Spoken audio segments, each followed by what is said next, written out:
Welcome to human right news. ముందుగా headlines చూద్దాం.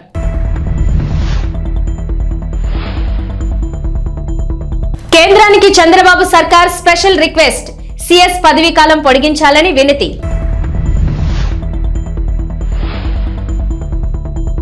Telangana cabinet విస్తరణ, నలుగురికి మంత్రులుగా ఛాన్స్ దక్కే అవకాశం.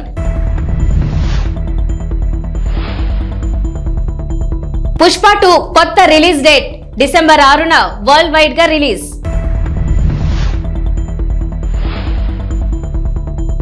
తెలంగాణకు రెయిన్ అలర్ట్, పలు జిల్లాల్లో భారీ వర్షాలకు ఛాన్స్. ఆంధ్రప్రదేశ్ ప్రభుత్వ ప్రధాన కార్యదర్శి నీరబ్ కుమార్ ప్రసాద్ పదవీ కాలం పొడిగించాలని నిర్ణయించారు ముఖ్యమంత్రి నారా చంద్రబాబు నాయుడు.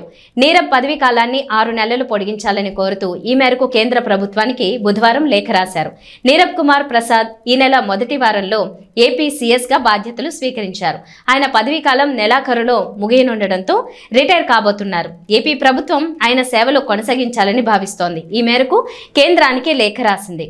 నీరబ్ కుమార్ ప్రసాద్ సీనియారిటీ ప్రకారం సీఎస్ కావాల్సి ఉంది. కానీ గత ప్రభుత్వ హయాంలో జవహర్ రెడ్డిని సీఎస్ గా నియమించారు. అయితే టీడీపీ కూటమి ప్రభుత్వం సీనియారిటీకి ప్రాధాన్యమిస్తూ నీరబ్ ను సీఎస్ గా నియమించిన సంగతి తెలిసిందే.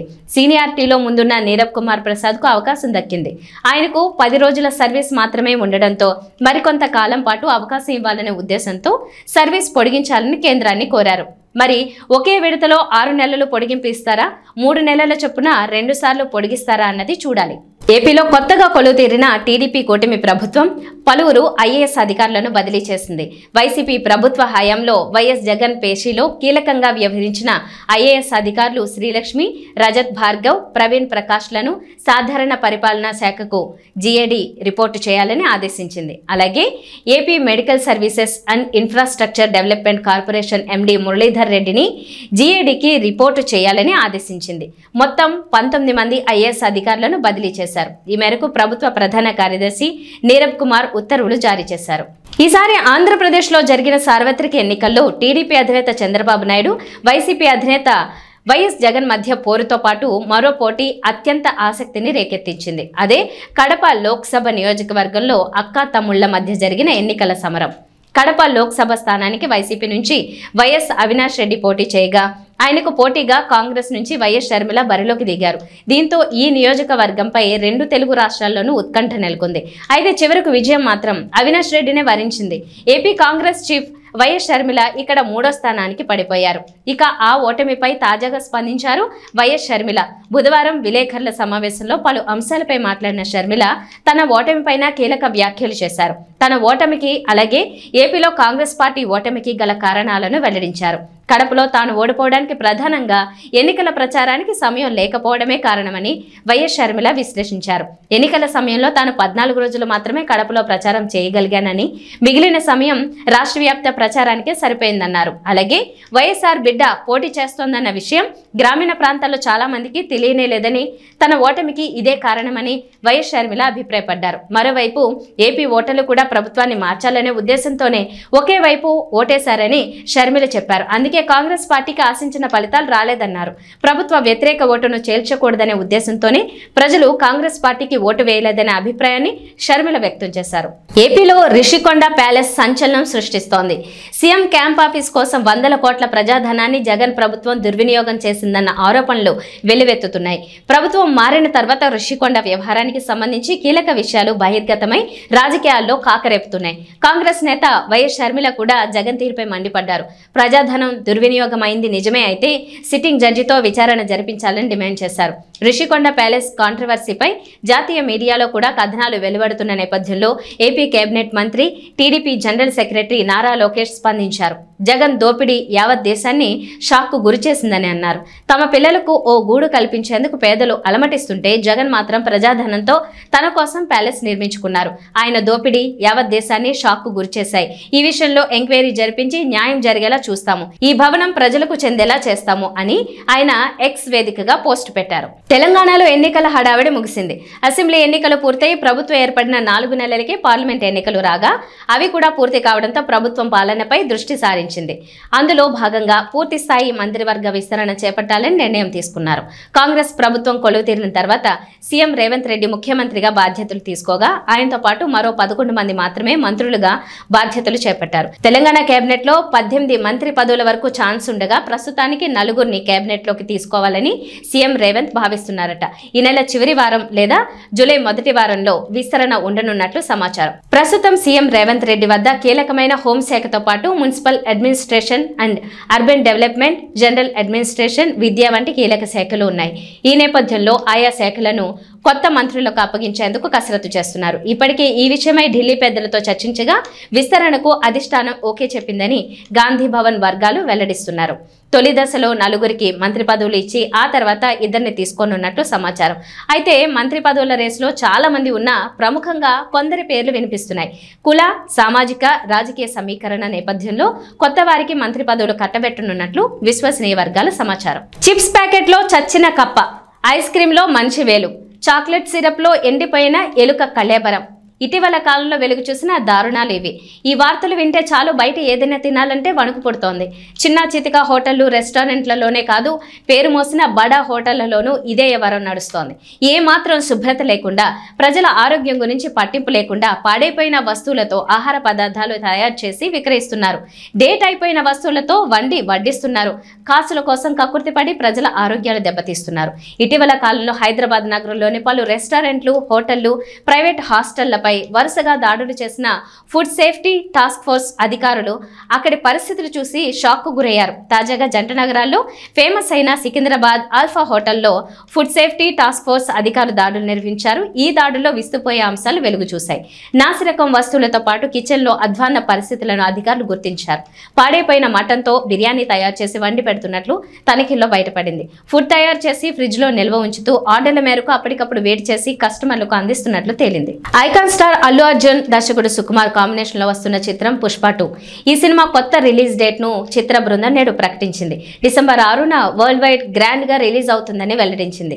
ఈ మేరకు hero Allu Arjun release date poster ను సోషల్ మీడియాలో పంచుకున్నారు. తలకు కట్టు, చేతిలో సమురాయ్ ఖడ్గం పట్టుకున్న అల్లు అర్జున్ ను ఈ పోస్టర్ లో చూడొచ్చు. అల్లు అర్జున్, రష్మిక మందన్న జంటగా సుకుమార్ దర్శకత్వంలో వచ్చిన పుష్ప చిత్రం ఎంత పెద్ద హిట్ అయిందో ప్రత్యేకంగా చెప్పనక్కర్లేదు. దాంతో పుష్ప 2 పై భారీ అంచనాలు నెలకొన్నాయి. ఇప్పటికే ఈ సినిమా నుంచి వచ్చిన పాటలకు, టీజర్లకు విశేషమైన స్పందన లభించింది. వాస్తవానికి పుష్ప 2 చిత్రాన్ని ఆగస్టు 15న విడుదల చేయాలని చిత్ర బృందం భావించింది. అయితే అదే రోజున Ram Pothineni double smart release అవుతోంది. దాంతో పాటే మరికొన్ని బాలీవుడ్ చిత్రాలు కూడా అదే రోజున ప్రేక్షకుల ముందుకు వస్తున్నాయి. అందువల్లే పుష్ప 2 రిలీజ్ డేట్ వాయిదా పడినట్టు టాక్ వినిపిస్తోంది. ముంబైలో కల్కి ప్రీ రిలీజ్ ఈవెంట్ ను గ్రాండ్ గా నిర్వహించింది మూవీ టీం. ఈ ఈవెంట్ కి అమితాబ్ బచ్చన్, కమల్ హాసన్, ప్రభాస్, దీపికా పదుకొనే హాజరయ్యారు. ఇక ఈ ఈవెంట్ ను హీరో రానా హోస్ట్ చేశారు. ఈ సందర్భంగా మూవీ డైరెక్టర్ నాగ్ అశ్విన్ ఈ స్టోరీ చెప్పినప్పుడు ఎలా అనిపించిందంటూ మూవీ టీం ను అడిగారు రానా. దీనికి ఒక్కొక్కరు సమాధానమిస్తూ నాగ్ అశ్విన్ విజన్ చాలా గొప్పదంటూ ప్రశంసించారు. ఇక ప్రెగ్నెంట్ గా ఉన్నప్పటికీ ఈ ఈవెంట్ కి దీపిక హాజరవ్వడం విశేషం. అయితే దీపిక స్టేజ్ మీదకి వచ్చేటప్పుడు చేయి పట్టుకుని మరీ ప్రభాస్ జాగ్రత్తగా తీసుకొచ్చారు. ఇక ఈ ఈవెంట్ లో ప్రభాస్ ను ఓ రేంజ్ లో ఆట పట్టించారు బిగ్ బి. ఇదే ఈవెంట్ కి మెయిన్ హైలైట్ అయింది. ఈ ఫోటోలపై ఓ లుక్ వేయండి. రాష్ట్ర సాంఘిక సంక్షేమ శాఖ మంత్రిగా బాధ్యతలు చేపట్టిన తర్వాత మొదటిసారిగా జిల్లా అధికారుల పరిచయ కార్యక్రమంలో పాల్గొన్నారు మంత్రి డోలా శ్రీ బాలవీర ఆంజనేయ స్వామి. ఒంగోలు ప్రకాశం భవనంలోని స్పందన సమావేశ మందిరంలో ఏర్పాటు చేసిన కార్యక్రమంలో మంత్రి మాట్లాడుతూ కొత్త ప్రభుత్వం విధి విధానాలలో చాలా మార్పులు ఉన్నాయని, అధికారులు వాటిని గమనించి గత ప్రభుత్వ పథకాల పేర్లు మార్చడం జరిగిందని, కానీ కొంతమంది అధికారులు పాత పథకాల పేర్లను కొనసాగిస్తున్నారని, వాటిని మార్చి స్థానిక ఎమ్మెల్యేల సహకారంతో కొత్త ప్రభుత్వం ప్రవేశపెట్టిన పథకాలను ప్రజలకు తీసుకువెళ్లాలని, గత ప్రభుత్వ నిర్వాకంతో ప్రకాశం జిల్లా 5 సంవత్సరాలు వెనుకబడిపోయిందని, జిల్లాను అభివృద్ధి పరంగా, సంక్షేమ పరంగా ముందంజలో నిలపాలని, అందుకు అధికారులు నిబద్ధతతో పనిచేయాలని సూచించారు. ఈ కార్యక్రమంలో మంత్రి డోలబాల వీరాంజనేయ స్వామితో పాటు ఎంపీ మాగుంట శ్రీనివాసరెడ్డి, జిల్లా collector AS Dinesh Kumar, SP Garud Sumit Sunil, జిల్లాలోని వివిధ నియోజకవర్గాల ఎమ్మెల్యేలు, ఇన్ఛార్జీలు, వివిధ శాఖల అధికారులు పాల్గొన్నారు.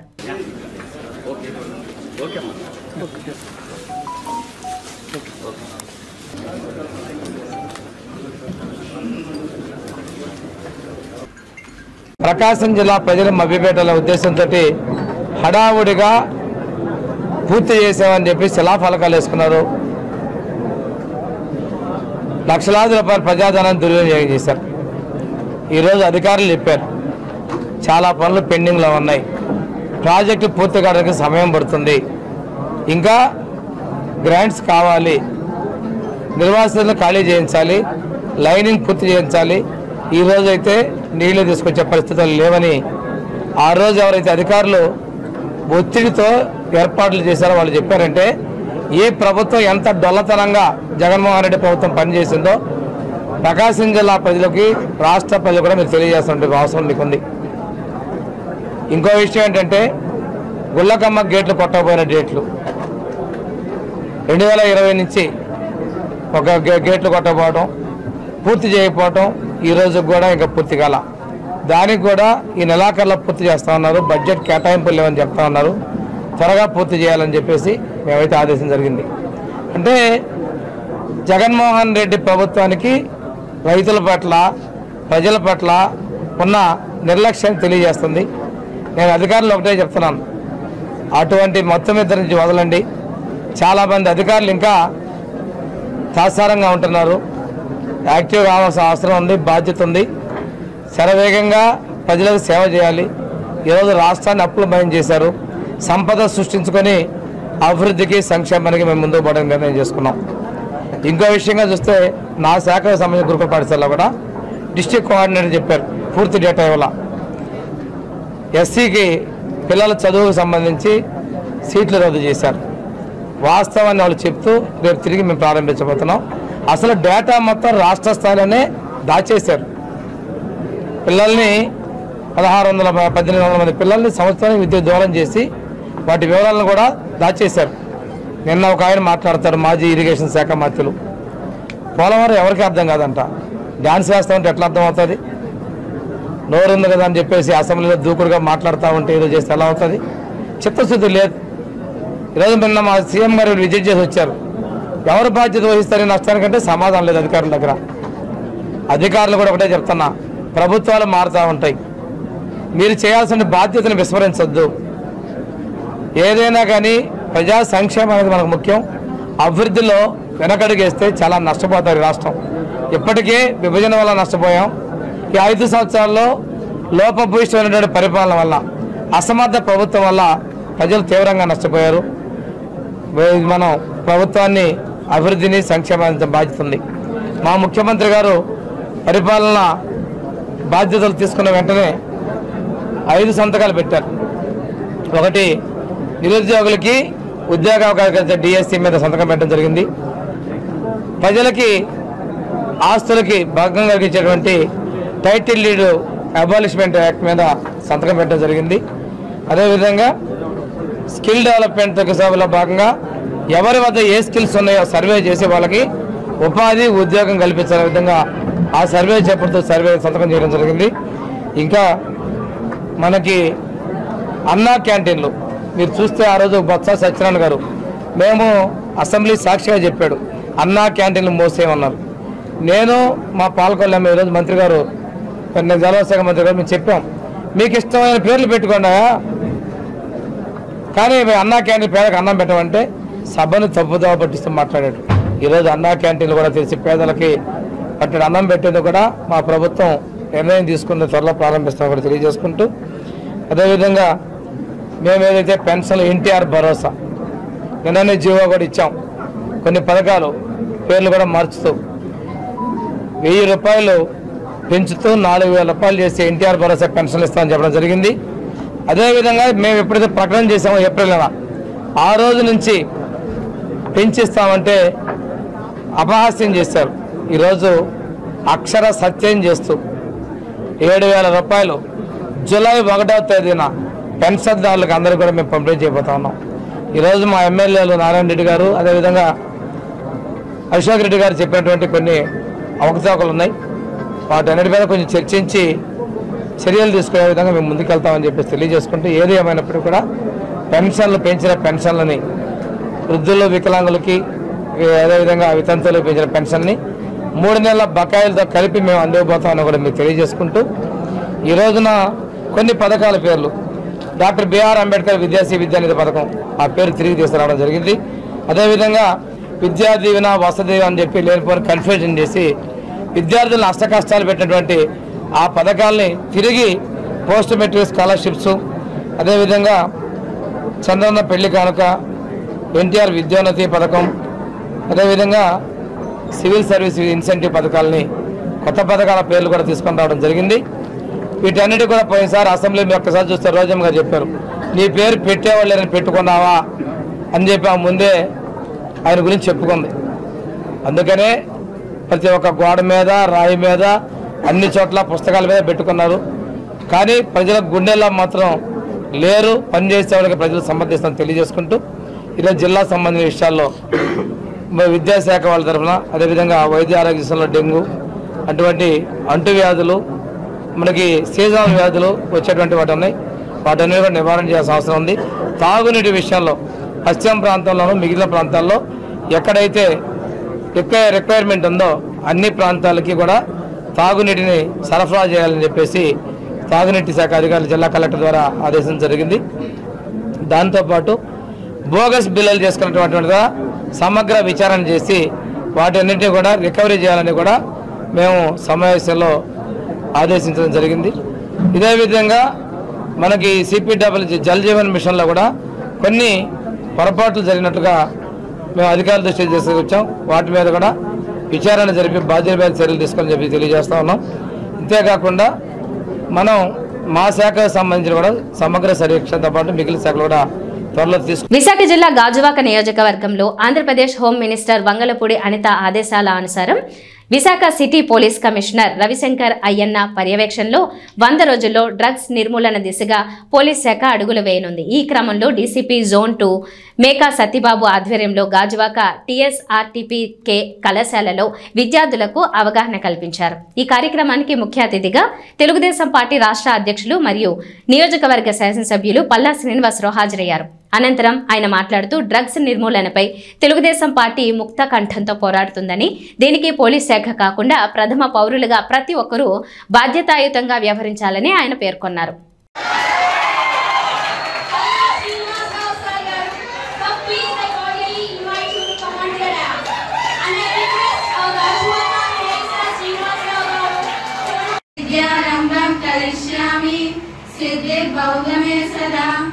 गुरु ब्रह्मा गुरु विष्णु गुरु देवो महेश्वरः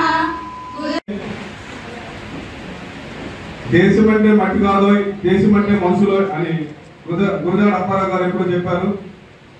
దేశమంటే మనుషులు, మనుషులంటే మనుషులంతా ఆరోగ్యంగా. సత్యబాబు గారు, మా ఏసీపీ గారు ఆధ్వర్యంలో మేమంతా ఎవ్రీడే డ్రగ్స్ విషయంలో ఖచ్చితంగా యువతని, డ్రగ్స్ స్టూడెంట్ కానీ యువత కానీ దాని బారిన పడకూడదనే ఉద్దేశంతో మాకు, మా పోలీస్ సిబ్బందికి, మిగతా వాళ్ళందరికీ సూచనలు ఇవ్వడం జరిగింది. అందులో భాగంగాను మా అందరికీ నమస్కారం అండి. ఈరోజు గాజువాక డీసీపీ గారు సత్యబాబు గారు ఆధ్వర్యంలో, అలాగే పోలీస్ ఆఫీసర్ అందరు కలిపి అవేర్నెస్ ఆన్ డ్రగ్ అబ్యూస్ అనే కార్యక్రమం పెట్టారండి. పిల్లలకి ఈ డ్రగ్స్ బారిన పడకుండా ఉండడానికి కోసం, అలాగే సమాజంలో ఎక్కడ ఏ విధంగా వీటిలో బారిన పడుతున్నారనే విషయాలపైన అవగాహన కల్పించడానికి ఇక్కడ ఈ కార్యక్రమం పెట్టడం జరిగింది. దీనికి మరి ఈ వేదిక ఇచ్చినందుకు మాకు టీఎస్ఆర్టీపీకే చైర్మన్ గారు అటువంటి బాలకృష్ణ గారికి, మేము బలరామకృష్ణ గారికి మేము ప్రత్యేకంగా ధన్యవాదాలు తెలియజేసుకుంటున్నామండి.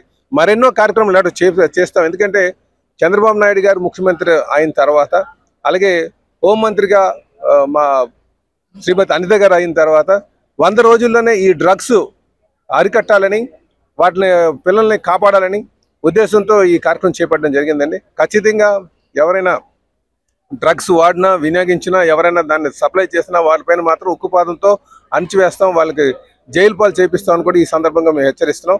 అలాగే ఈరోజు ఒక పోలీస్ ఆఫీసర్కే బాధ్యత కాదు, ఇటు నాయకులకి, సమాజం, పౌర సమాజానికి అందరిపైన బాధ్యత ఉంది. ఎవరైనా ఎక్కడైనా డ్రగ్స్ వాడినా, వాటిని అలవాటు చేయడానికి ప్రయత్నాలు చేసినా వాళ్ళు వెంటనే పోలీస్ ఆఫీసర్ దృష్టికి తీసుకురావాలని చెప్పి కూడా ఈ సందర్భంగా తెలియజేస్తాం. తెలంగాణకు హైదరాబాద్ వాతావరణ శాఖ రెయిన్ అలర్ట్ జారీ చేసింది. నేటి నుంచి 4 రోజుల పాటు రాష్ట్రంలో వర్షాలు కురుస్తాయని చెప్పింది. పలు జిల్లాల్లో భారీ వర్షాలు, మరికొన్ని జిల్లాల్లో ఓ మోస్తరు వర్షాలకు ఛాన్స్ ఉందని చెప్పారు. ప్రస్తుతం నైరుతి రుతుపవనాలు రాష్ట్రం అంతటా విస్తరించి ఉన్నాయని, వాటికి తోడు ద్రోణి ప్రభావం కూడా ఉండడంతో వర్షాలు కురిసే అవకాశం ఉందని చెప్పారు. వర్షాలతో పాటు భారీగా ఈదురుగాలులు కూడా వీచే అవకాశం ఉందని తెలిపారు. గంటకు 30 నుంచి 40 కిలోమీటర్ల వేగంగా భారీ ఈదురుగాలులు వీస్తాయన్నారు. ఉరుములు మెరుపులకు తోడు పిడుగులు పడే ఛాన్స్ ఉన్నట్లు హైదరాబాద్ వాతావరణ కేంద్రం అధికారులు వెల్లడించారు. నేడు ప్రధానంగా దక్షిణ మధ్య తెలంగాణ జిల్లాలైన ఉమ్మడి మహబూబ్ నగర్, నల్గొండ, రంగారెడ్డి, ఖమ్మం, కరీంనగర్, వరంగల్ జిల్లాల్లో భారీ వర్షాలకు ఛాన్స్ ఉందన్నారు. నిజామాబాద్, ఆదిలాబాద్, మెదక్ జిల్లాలో ఓ మోస్తరు వర్షాలు కురిసే అవకాశం ఉందన్నారు. ఈ మేరకు ఆయా జిల్లాలకు ఎల్లో అలర్ట్ జారీ చేశారు. హైదరాబాద్లో ఉదయం వాతావరణం పొడిగా ఉన్న సాయంత్రానికి వర్షం కురవచ్చునని చెప్పారు. ఇవి బులెటిన్ విశేషాలు. నమస్కారం.